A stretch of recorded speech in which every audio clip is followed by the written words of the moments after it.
أهلا بيكم في القناة. هنا هتلاقوا عالم من الروايات والقصص والخواطر اللي بتمس الإحساس وبتحكي عن تجارب قريبة مننا كلنا. بنقدم محتوى مكتوب ومحكي فيه خيال وواقع ومشاعر صادقة، يمكن تلاقي نفسك في سطر أو فكرة. لو بتحب الكلمة والمعنى اشترك في القناة وفعل الجرس عشان تكون معانا في كل جديد. وفي مكان تاني، يوسف كان قاعد مع أصحابه في النادي بالليل والهم باين على وشه. مصطفى: مالك يا يوسف لو يبوزك كده ليه؟ كريم: مصطفى عنده حق، من ساعة ما جيت وانت ساكت، حصل ايه؟ مالك؟ يوسف حكى لهم كل اللي حصل في المطعم والحوار اللي دار بين نبيلة ووالده. كريم: وايه اللي بين البنت دي وبين والدك؟ يوسف بحيرة: مش عارف، طريقتها في الكلام عنه حسستني إن بابا عمل حاجة قذرة جدا. مصطفى: انت شاكك في أبوك يا يوسف؟ مش عارف، بس بابا قال إنه ما يعرفهاش، بس هي كانت واثقة في كل كلمة قالتها، ده غير نظراتها. لو كانت ما تعرفهوش ما كانتش قالت خليه يواجهني، أكيد في حاجة تربط بينها وبين أبويا. كريم: يا يوسف انت لسه متعرف على البنت دي جديد، غريبة إنك واثق في كلامها أكتر من والدك. ما هو ده اللي أنا مستغربه، صحيح أنا مش مقرب من بابا قوي، بس هي معرفة الدكتور بتاعي، وانتوا عارفين أنا بثق فيه إزاي، وأكيد هي مش بتكذب. مصطفى: بص، أكيد هي ممكن تكون مش بتكذب، بس ده مش دليل إنك تشك في والدك. يوسف: مش عارف، يعني هي دلوقتي سابت البيت بسبب اللي حصل؟ مش عارف، بس أكيد سابته، رغم إني معرفهاش كويس، بس أقدر أتوقع تفكيرها إنها عملت كده. كريم: طيب ناوي تعمل إيه؟ يوسف: عاوز أعرف الحقيقة طبعا. مصطفى: هتتكلم معاها؟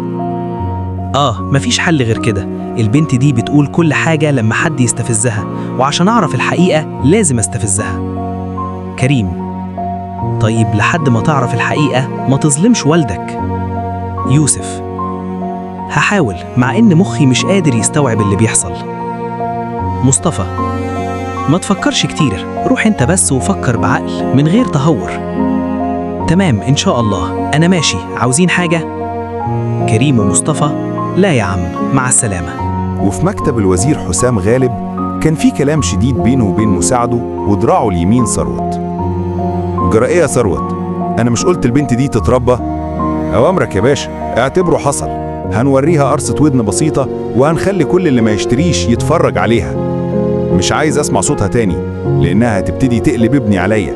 خلصني من الموضوع ده بكرة يا ثروت.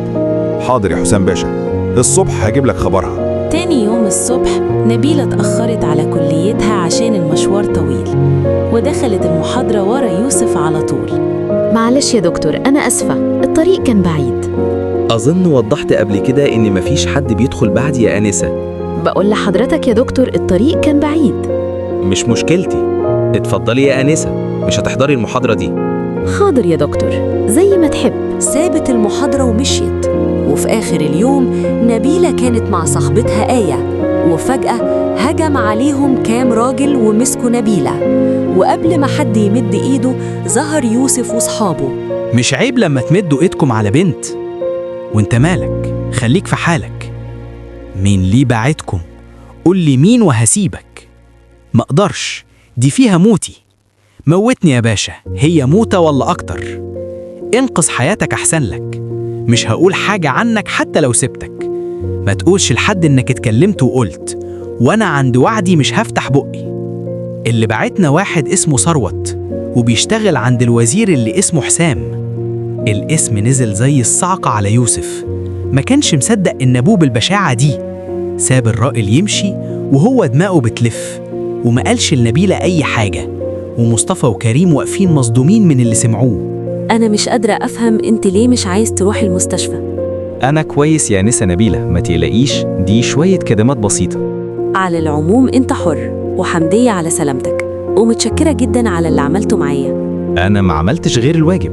تسلم لذوق حضرتك. ياسين، نبيلة أنت كويسة؟ أنا كويسة، ما تقلقش يا ياسين، البركة في الدكتور يوسف أنبى الواجب كله. أنا ما عملتش غير اللي يريح ضميري، لو أي حد غيرك حصل معاه كده كان ده هيبقى رد فعلي برضه. احنا متشكرين جدا يا دكتور لأخلاق حضرتك الغالية. يلا بينا يا نبيلة. تمام يلا. ألف سلامة مرة تانية وأسفة لو تعبتك. ولا يهمك، اتفضلي مع السلامة. بقول لك ايه يا مصطفى، وصل الآنسة ليكون في حد بيراقبنا ولا حاجة، مش ناقصين مشاكل. تمام يا يوسف، اتفضلي يا آنسة. تمام متشكرة. على ايه بس؟ يلا بينا. يلا بينا يا كريم. على فين؟ هنمشي وراهم. انا لازم اعرف البنت دي قاعدة فين ومع مين، حياتها في خطر. بس كده ما ينفعش يا يوسف، انت كده بتتدخل في حياتها وده غلط. لازم اتدخل لحد ما افهم بابا بيعمل كده ليه. حياتها مهمة بالنسبة لي، دليل على اللي بابا بيعمله. ما تتهورش يا يوسف، ده برضو والدك. انا عارف انه والدي، بس دي روح بشر وانا مكلف بحمايتها. الموضوع ده فيه إنر ولازم اعرفها. لو حصل لها حاجة هحس بالذنب، وزي ما تهاجموا مرة ممكن يعملوها تاني. هتحتاجي حاجة تاني؟ شكرا يا ياسين، تعبتك معايا. ولا يهمك، تعبك راحة. أمشي أنا بقى؟ مع ألف سلامة، لو توصل كلمني. تمام، سلام يا نبيلة. يلا بينا يا يوسف، احنا بقينا نص الليل، ما تخافش مش هيحصل حاجة. عايز تمشي امشي انت، انا مش مطمن. يا دي احساسك اللي هيودينا في داهية ده. اهدي شوية، شايف اللي في وشهم دول شكلهم غريب. ايه الغريب في كده؟ ناس بتسأل البواب على حاجة وطلعوا. تعال معايا. طيب اما اشوف اخرتها معاك ايه. مساء الخير لو سمحت. البواب. مساء النور، أؤمر يا باشا. هم الشباب اللي طلعوا دلوقتي طلعوا شقة مين وليه؟ عدم المؤاخذة يا باشا، انت تطلع مين؟ انا ظابط وعندي مأمورية ان في ناس هتعمل جريمة في العنوان ده. قول لي بقى، كانوا بيسألوا على مين؟ البواب. كانوا بيسألوا على شقة الدكتور ياسين منتصر عبد الرحيم. والدكتور ده موجود فوق؟ لا يا باشا، موجودة دكتورة زميلته مأجراها منه، والناس اللي جت بيقولوا إنهم أهلها وأخوها وعيال عمها وجايين ياخدوها. نعم، اجري يا كريم. نبيلة، انت فين؟ يوسف حاسب، خلي بالك، بص وراك. حضرتك من أهله؟ أيوة يا دكتور. حضرتك أخته؟ لا. حضرتك خطيبته مش كده؟ أنا وما كملتش. مش حضرتك نبيلة؟ أيوة أنا. خطيب حضرتك من ساعة ما فاق وهو ما بيقولش غير اسمك. الحمد لله على سلامته، احنا عملنا له 9 غرز لأن الإصابة كانت كبيرة. الله يسلمك يا دكتور، أقدر أشوفه؟ طبعا، هو في غرفة النقاهة. اتفضلي مع الممرضة نسرين، وديها للمريض. تمام يا دكتور، واضح إن خطيبك بيحبك قوي. نعم. من ساعة ما فاق وهو بيهلوس باسمك وبيسأل إذا كنت كويسة ولا لأ. ربنا يخليهولك. الحمد لله على سلامتك. انت كويس؟ الله يسلمك. أنا فين؟ انت في المستشفى وخدت 9 غرز. انت عرفت منين باللي هيحصل؟ أنا ما عرفتش، أنا كنت حاسس. عرفت منين اني ساكنة هناك؟ أنا آسف، بس مشيت وراكي. عاوز تفهمني انك من ساعة ما سبتك في النادي وانت كنت مستني تحت البيت؟ أيوة. قعدت تحت البيت 6 ساعات؟ أيوة. ليه عملت كل ده؟ لأن حياتك في خطر. انت عرفت منين ان حياتي في خطر؟ ألف سلامة يا بطل، عامل ايه؟ أنا كويس، وانت كنت فين؟ كنت في القسم. على آخر الزمن دخلت أقسام على إيديك. وإيه يعني مرة من نفسك؟ ماشي يا سيدي، بكرة هيجوا ياخدوا إفادتك. تمام، بقولك خد نبيلة وصلها لبيتها. أنا مش مروحة، أنا هفضل هنا. اسمعي الكلام وروحي ارتاحي. أنا كويسة، أنا هروح أجيب لك عصير. وخرجت من الأوضة كان عقلها متشوش، تريد التفكير وإن ليه يوسف بيعمل كده، وإن ليه حياتها في خطر، ولكن لم تجد إجابة لسؤالها. وكانت تندهش من رد فعل يوسف وإنه ليه بيعمل كل ده علشانها، بعد أن كان يوسف ابن ألد أعدائها أصبح منقذ حياتها. وفي نهاية الفيديو بنحب نشكركم إنكم كنتوا معانا لحد هنا. مشاركتكم وتعليقاتكم ودعمكم هم اللي بيخلونا نكمل ونقدم محتوى أفضل دايماً.